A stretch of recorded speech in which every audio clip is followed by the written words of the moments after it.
কেন?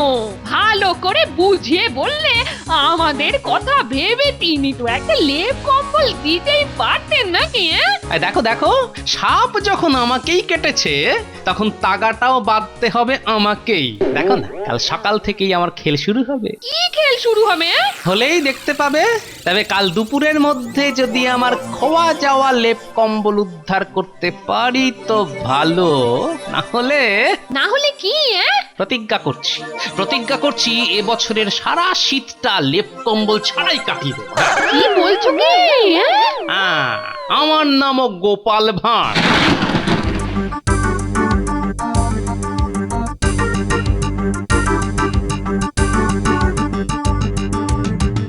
গোপালের বউ উঠোনের দেয়ালে কম্বল শুকোতে দিচ্ছে। এই গোপাল মনে হয় বাড়ি নাই। কিন্তু গোপালের বউ মনে হয় শীতের দুপুরে চাদর গায়ে দিয়ে আরাম করে ঘুমোচ্ছে। এই সুযোগ, ওই লেপ কম্বল গেরিয়ে দিতে হবে। এই ঘোর শীতে লেপ কম্বল খোয়া গেলে গোপালের যা অবস্থা হবে না। টিং টিং টিং, সারা রাত শীতে ঠক করে কাঁপবে। এবার দেখবো গোপালের বুদ্ধি কত। এই লেপ কম্বল গুলো কেমন করে উদ্ধার করে আমিও দেখে নেব।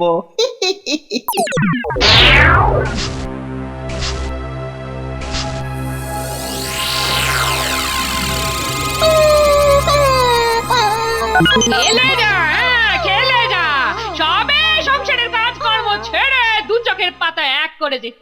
অমনি নিশ্চয় জানলার পাশে কুকুরের ছানা দিয়েছে। এখনই তড়িয়ে না দিলে সারা রাত ধরে কেউ কেউ করে যাবে।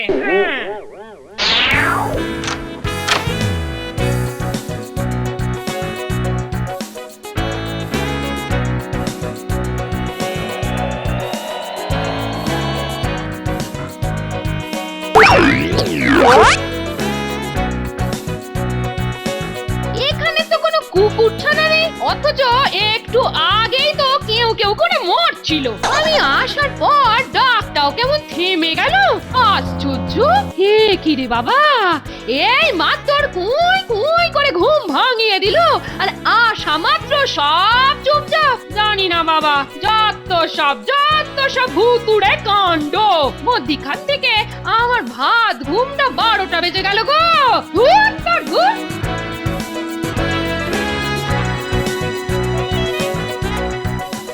কি হলো? এলে কম্বল কোথায় গেল গো? যাবার সময় চোখে পড়েছিল।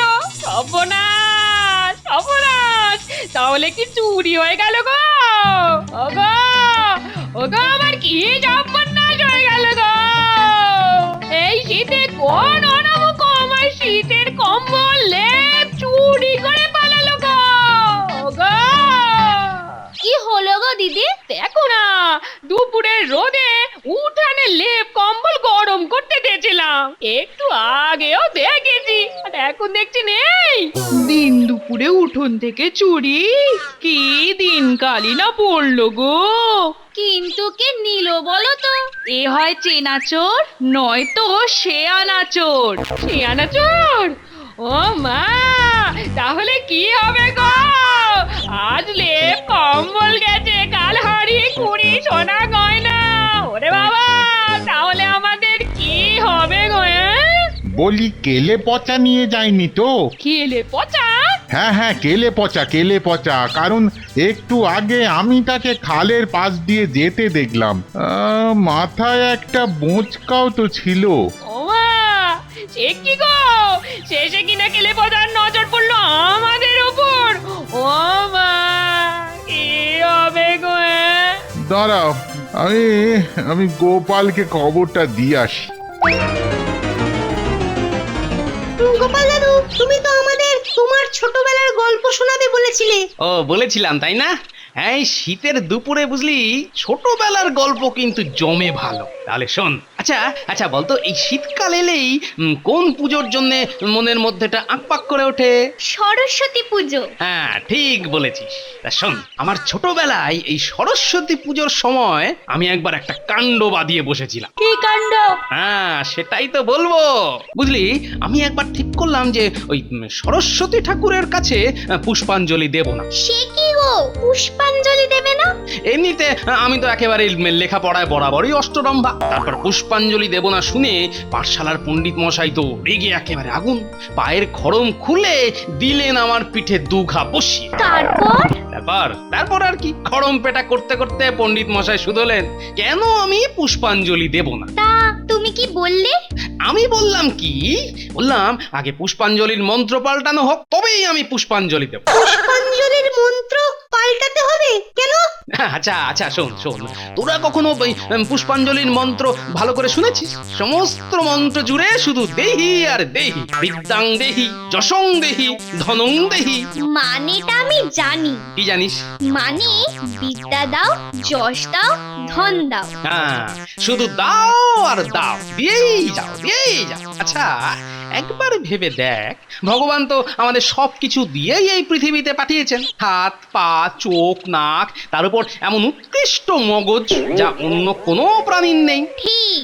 তাহলে তাহলে বোঝ, এত সব পাবার পরও ভগবানের কাছে হাত জোর করে শুধু দাও আর দাও, দাও আর দাও। হ্যাঁ, তা এই দাও দাও করতে লজ্জা করবে না? ভগবান আমাকে হেংলা ভাববে না?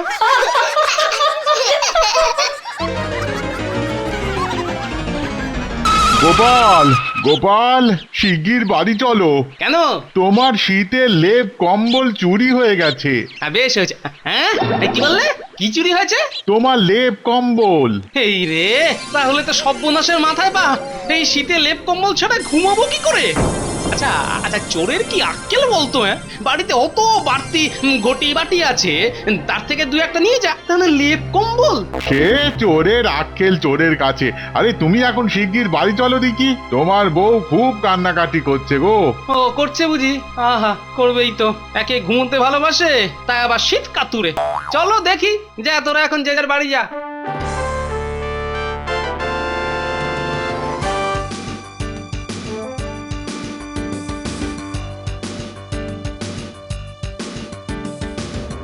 বুঝলে গোপাল, আমার মনে হয় এই লেপ কম্বল হাতিয়েছে ওই কেলে পচা।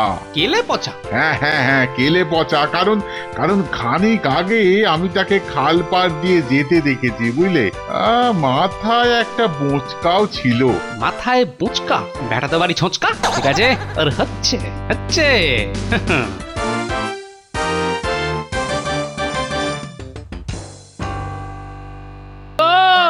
ওগো আমাদের কি সর্বনাশ হয়ে গেছে গো। ওগো আমার তো সাদের কম্বল, আর আমাদের বিয়েতে আমার বাপের বাড়ির দেওয়া অত সুন্দর লেপ সব চড়ে নিয়ে গেছে গো।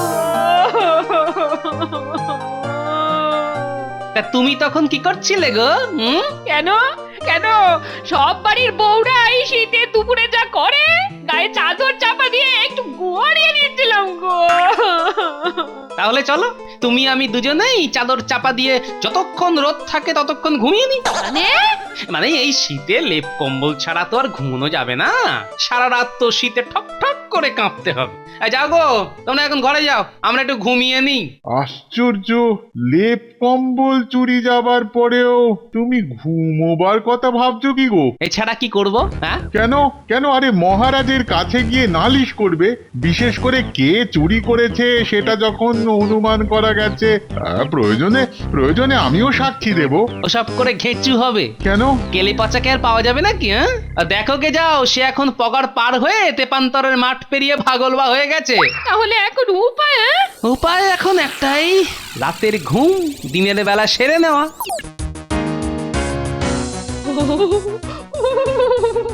ওরে বাবা রে, কি ঠান্ডা রে, ঠান্ডায় হাত পা সব জমে গেল জমে গেল, পেটের মধ্যে কেমন গুড়গুড় গুড়গুড় করছে রে। খুব গুড়গুড় করলে পেটে একটা বালিশ চাপা দাও না। থামো তুমি, থামো। রাতের বেলায় শীতে কেঁপে মরছি আর উনি এসেছেন জ্ঞান দিতে। তখন অত করে বললাম একবার মহারাজের কাছে যাও গো যাও। মহারাজের কাছে যাও? তা মহারাজের কাছে গিয়ে কি হতো? তিনি কি সঙ্গে সঙ্গে চোর ধরতে বেরিয়ে পড়তেন? আরে চোর ধরতে বেরিয়ে পড়বেন কেন? ভালো করে বুঝিয়ে বললে আমাদের কথা ভেবে তিনি তো একটা লেপ কম্বল দিতেই পারতেন নাকি? দেখো দেখো, সাপ যখন আমাকেই কেটেছে তখন তাগাটাও বাঁধতে হবে আমাকেই। দেখো না, কাল সকাল থেকেই আমার খেল শুরু হবে। কি খেল শুরু হবে? হলেই দেখতে পাবে। তবে কাল দুপুরের মধ্যে যদি আমার খোয়া যাওয়া লেপ কম্বল উদ্ধার করতে পারি তো ভালো, না হলে কি? প্রতিজ্ঞা করছি এবছরের সারা শীতটা লেপ কম্বল ছাড়াই কাটিয়ে দেবো। কি বলছো কি? আমার নামও গোপাল ভাঁড়।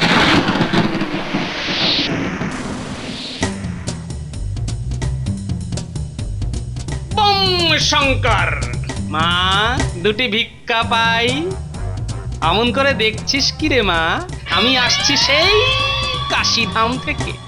কাশিধাম মানে যেখানে শিব ঠাকুরের বড় বড় মন্দির আছে? হ্যাঁ রে মা, বাবা শিবই তো আমার এখানে ভিক্ষে করতে পাঠালেন রে মা। শিব ঠাকুর? হ্যাঁ, স্বপ্নে তিনি আমায় বললেন এই বাংলাদেশের মেয়েদের হাতের ভিক্ষের চালে তিনি পায়েস খাবেন। তাই তো তোর দুয়ারে এলাম রে। মা কি ভাগ্যি আমার হাতে চাল দিয়া শিব ঠাকুরের পায়েস হবে গো। একটু দাঁড়াও বাবা দাঁড়াও, আমি এক্ষুনি হাত ধুয়ে চাল নিয়ে আসছি। এমন চাল মেরে শিব ঠাকুরের চালের গপ্প ছাড়লাম না। কেলে পাচার বউ আমার কথার জালে জড়িয়ে গেল। কেলে পাচা, কাল তুই আমার বউকে বোকা বানিয়ে লেপ কম্বল নিয়ে পালিয়ে এসেছিস। আজ তোর বউকে বুদ্ধু বানিয়ে আমি আবার তা ফেরত নিয়ে যাবো। হ্যাঁ, এই নাও বাবা, এই নাও। তিষ্ঠ ক্ষণকাল। কেন বাবা কেন? না রে মা, তোর হাতের চাল আমি নিতে পারলাম না। আমার অপরাধ? অপরাধ তোর নয় মা, অপরাধ তোর স্বামীর।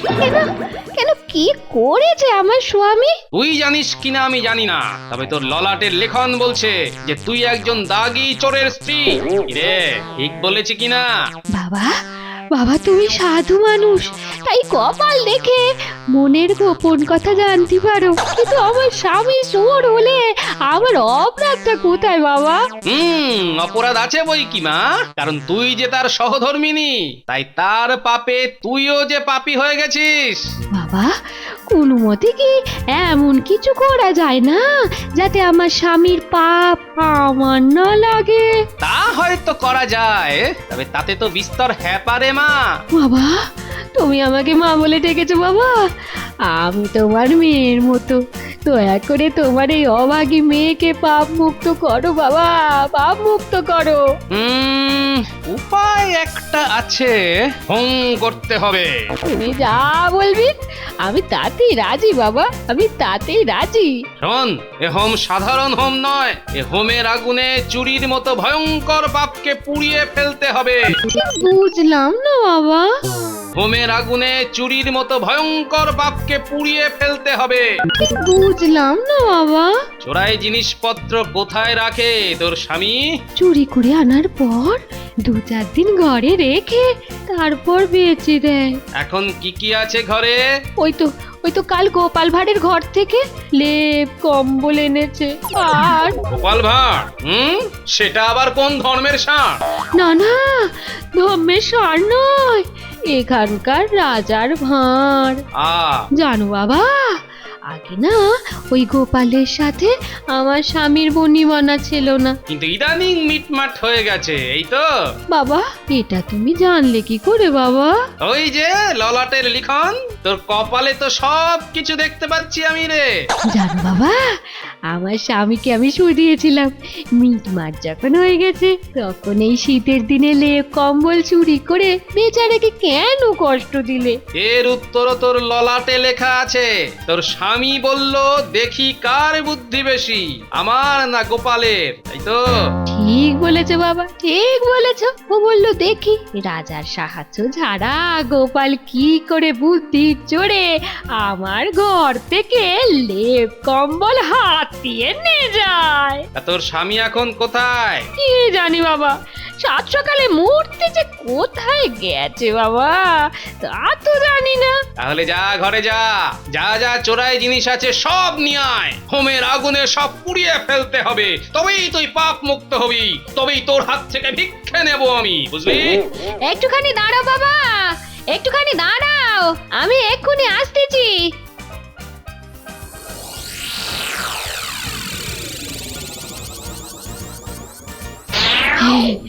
এই নাও বাবা লেপ কম্বল, আর এই পুটুলের মধ্যে আছে কিছু বাসন পত্তর আর একটা সোনার মাকড়ি। কি জানি ওরা কোথা থেকে গিয়ে এনেছে। দে, এগুলো নিয়ে আমি চললাম। রাতে নদীর ঘাটে বুড়ো বট গাছের তলায় হোম হবে, আসিস কিন্তু ওখানে।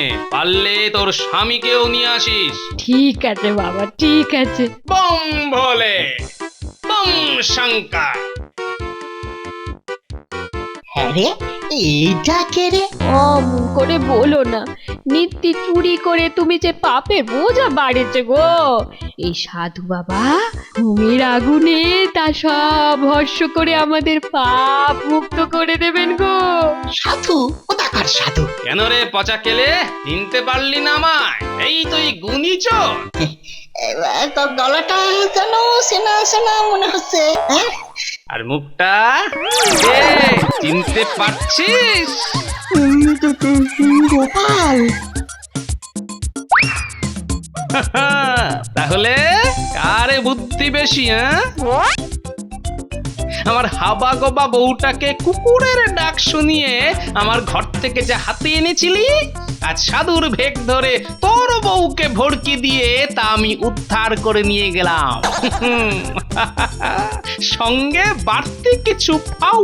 গোপাল ভাঁড়, দেখলে তো কেমন বুদ্ধি, তোমার দুকাটি ওপর দিয়ে যায় গো। এতদিন শুনে এসেছি রাজার থেকে সোরের বুদ্ধি বেশি, কিন্তু আজ টের পেলাম সোরের থেকেও ভাঁড়ের বুদ্ধি অনেক অনেক বেশি। তবে সব ভাঁড়ের নয় বাপু, শুধু এই গোপাল ভাঁড়ের। তা বলিস?